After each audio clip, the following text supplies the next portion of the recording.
100 ел яшәү азмы, күпме, зур бәхетме, ни икән? Җавап бирү мөмкинлеге бик азларга бирелгән.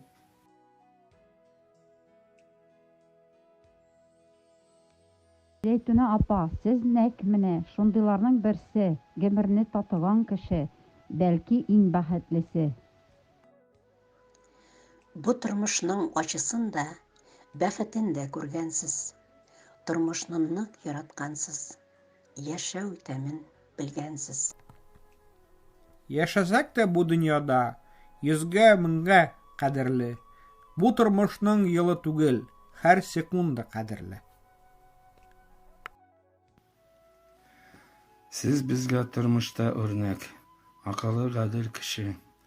Барыбыз өчен дә безгә сез әниебез төсле. Сезгә саулык телибез без. Сезне котлау зур бәхет. Яшәгез киләчәктә дә бар дөньяны гөрләтеп. Хәерле көн, Зәйтүнә апа. Туган көн белән сезне котлайбыз. Теләп сезгә зур гомерләр, яхшы вакытлар булсын, исән саулык һәр вакыт булсын. Бу тормышта һәр вакыт алга барга кирәк. Бу котлау Зефир башкортларның Корылтайның җитәкчесе. Зайтуна апа, пусть каждый день дарит радость, теплоту и улыбки. Здоровья, крепкого вам и бодрость духа. С днем рождения, Туган Коненбелен. Рамиль Кадыров. Дорогая Зайтуна апа, мне очень приятно поздравить сегодня вас с днем рождения.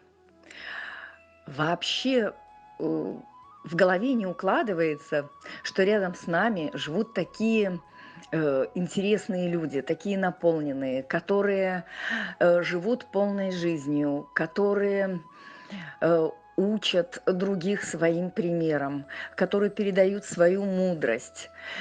Я желаю вам здоровья, я желаю вам понимания себя и своих близких, чтобы ваш день наполнялся позитивной энергией, позитивными мыслями. Пусть Всевышний слышит ваши молитвы и дарует вам еще много-много лет жизни.